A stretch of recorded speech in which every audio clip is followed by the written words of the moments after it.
Russian ഏകാധിപത്യത്തിനെതിരെ നിരന്തരമായി പോരാടിയ അല്ലെങ്കിൽ ശബ്ദമുയർത്തിയ റഷ്യൻ പ്രസിഡന്റ് വ്ളാദിമിർ പുടിനെ നിരന്തരമായി വിമർശിച്ചിരുന്ന പ്രതിപക്ഷത്തിന്റെ മുഖമായിരുന്ന അലക്സി നവാൽനിയുടെ മരണം പെട്ടെന്നുണ്ടായ ആരോഗ്യ പ്രശ്നം മൂലമല്ലെന്ന ഞെട്ടിക്കുന്ന വിവരങ്ങളാണ് പുറത്തുവരുന്നത്. ബ്രിട്ടൻ അടക്കമുള്ള രാജ്യങ്ങളാണ് ആരോപണവുമായി മുന്നോട്ട് വന്നിരിക്കുന്നത്. ആർട്ടിക് ജയിലിലായിരുന്നു നവാൽനിയുടെ ജീവൻ നഷ്ടപ്പെട്ടത്. എന്നാൽ അദ്ദേഹത്തിന്റെ ജീവനെടുത്തത് തെക്കേ അമേരിക്കൻ കാടുകളിൽ കാണപ്പെടുന്ന തവളയുടെ കൊടും വിഷവും. കൊലപാതകത്തിന് റഷ്യൻ ഏജന്റുകൾ തിരഞ്ഞെടുത്തത് അതിമാരകമായ എപ്പിബാറ്റിഡിൻ എന്ന വിഷമാണ്.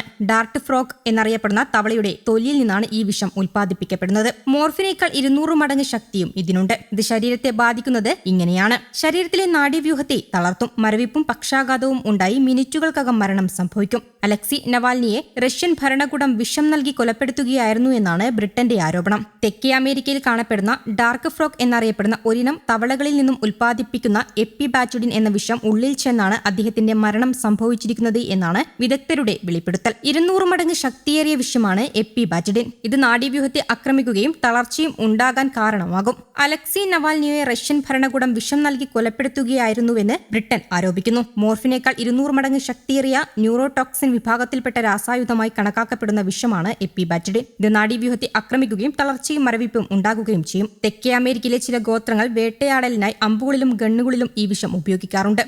നവാൽനിയുടെ ശരീരത്തിലേക്ക് ഈ വിഷം എങ്ങനെയാണ് പ്രവേശിച്ചതെന്ന കാര്യത്തിൽ ഇപ്പോഴും വ്യക്തതയില്ല. നവാൽനി റഷ്യൻ ജയിലിൽ കഴിയുമ്പോഴാണ് മരിച്ചത് എന്നത് പരിഗണിക്കുമ്പോൾ അദ്ദേഹത്തിന് ഈ വിഷം നൽകാനുള്ള സാഹചര്യവും റഷ്യൻ ഭരണകൂടത്തിന് ഉണ്ടായിരുന്നുവെന്ന് വ്യക്തമെന്ന് മനസ്സിലാക്കാം. ബ്രിട്ടനൊപ്പം സ്വീഡൻ, ഫ്രാൻസ്, ജർമ്മനി, നെതർലാൻഡ്സ് എന്നീ രാജ്യങ്ങളും ചേർന്ന് പുറത്തിറക്കിയ സംയുക്ത പ്രസ്താവനയിൽ അലക്സി നവാൽനിക്ക് മാരകമായ വിഷം നൽകിയിരുന്നു എന്ന് തങ്ങളുടെ സർക്കാരുകൾക്ക് പൂർണ്ണ വിശ്വാസമുണ്ടെന്ന് അറിയിച്ചിട്ടുണ്ട്. നവാൽനിയുടെ ശരീരത്തിൽ നിന്നുള്ള സാമ്പിളുകൾ പരിശോധിച്ചതിൽ എപ്പിബാറ്റിഡിന്റെ സാന്നിധ്യം സ്ഥിരീകരിച്ചതായും പ്രസ്താവന പറയുന്നുണ്ട്. റഷ്യയിൽ സ്വാഭാവികമായി കാണപ്പെടാത്ത വിഷമാണിത്. പ്രസിഡന്റ് വ്ളാദിമിർ പുടിന്റെ സർക്കാരിന് മാത്രമേ ഇത്തരമൊരു ക്രൂരമായ പ്രവൃത്തി നടത്താൻ കഴിയുകയുള്ളൂ. 2024 ഫെബ്രുവരി 16 റഷ്യൻ ഭരണകൂടം നവാൽനിയുടെ മരണം പുറത്തുവിട്ടത്. തങ്ങളുടെ പക്കലുള്ള എല്ലാ രാസായുധങ്ങളും റഷ്യ നശിപ്പിച്ചിട്ടില്ല എന്ന കാര്യത്തിൽ ഞങ്ങൾക്ക് കടുത്ത ആശങ്കയുണ്ട്. റഷ്യയെ ഇതിന് ഉത്തരവാദികളാക്കാൻ ഞങ്ങളുടെ പക്കലുള്ള എല്ലാ നയതന്ത്ര മാർഗങ്ങളും ഞങ്ങളും പങ്കാളിത്ത രാജ്യങ്ങളും ഉപയോഗിക്കുമെന്ന് ബ്രിട്ടൻ വ്യക്തമാക്കിയിട്ടുണ്ട്. അഴിമതിക്കെതിരെ പ്രചാരണം നടത്തുകയും ഭരണകൂട വിരുദ്ധ പ്രക്ഷോഭങ്ങൾക്ക് നേതൃത്വം നൽകുകയും ചെയ്തതിന് തീവ്രവാദ കുറ്റം ചുമത്തി 19 വർഷത്തെ തടവ് ശിക്ഷ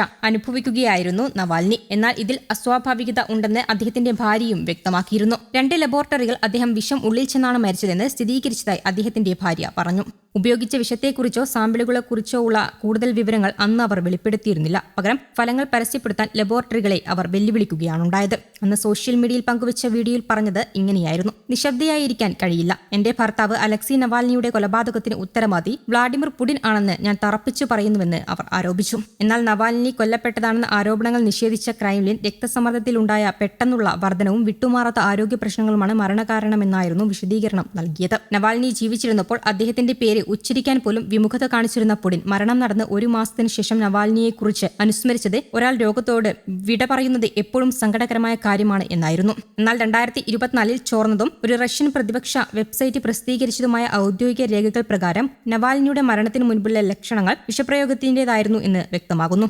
മരണകാരണം മറച്ചുവെക്കാൻ ഉദ്യോഗസ്ഥർ ശ്രമിച്ചതായും ഈ രേഖകളിൽ നിന്ന് സൂചന ലഭിക്കുന്നുണ്ട്. പുടിനെതിരെ ഏറ്റവും വലിയ പ്രക്ഷോഭങ്ങൾക്ക് നേതൃത്വം നൽകിയ അഴിമതി വിരുദ്ധ പോരാളിയായിരുന്നു നവാൽനി. ചിതറിക്കിടക്കുന്ന റഷ്യൻ പ്രതിപക്ഷത്തെ ഒന്നിപ്പിക്കാൻ കെൽപ്പുള്ള ഏക വ്യക്തിയായാണ് അദ്ദേഹത്തെ കണക്കാക്കിയിരുന്നത്. തന്റെ അവസാന കോടതി വിചാരണകളിൽ പോലും ഉക്രൈൻ യുദ്ധത്തിനെതിരെ സംസാരിച്ച അദ്ദേഹം റഷ്യൻ ജനതയോട് ഭരണകൂടത്തിനെതിരെ ഉയർത്തെഴുന്നേൽക്കാൻ ആഹ്വാനം ചെയ്തിരുന്നു. പുടിനും അദ്ദേഹത്തിന്റെ ഭരണകൂടത്തിനും തീരാത്ത തലവേദനയായി നവാൽനി മാറിയിരുന്നു. ബ്ലോഗുകളിലും സോഷ്യൽ മീഡിയ പ്ലാറ്റ്ഫോമുകളിലും നവാൽനിക്ക് വലിയ ആരാധകരുണ്ടായിരുന്നു. സർക്കാർ സംവിധാനങ്ങൾക്കെതിരായ തുറന്നെഴുത്തുകൾക്ക് വലിയ സ്വീകാര്യതയാണ് അദ്ദേഹത്തിന് നേടിക്കൊടുത്തത്. 2020 സൈബീരിയയിൽ വെച്ച് റഷ്യൻ സുരക്ഷാ ഏജന്റുകൾ സോവിയറ്റ് കാലഘട്ടത്തിലെ നോവിചോക്ക് എന്ന മാരകമായ നാഡീവിഷം നൽകി അദ്ദേഹത്തെ വധിക്കാൻ ശ്രമിച്ചെങ്കിലും അദ്ദേഹം അത്ഭുതകരമായി രക്ഷപ്പെട്ടു. പല ഭാഗത്തു നിന്നുമുള്ള സമ്മർദ്ദത്തെ തുടർന്ന് ചികിത്സയ്ക്കായി ബെർലിനിലെ ക്ലിനിക്കിലേക്ക് വിമാനമാർഗം കൊണ്ടുപോകാൻ പുടിൻ അദ്ദേഹത്തെ അനുവദിച്ചു.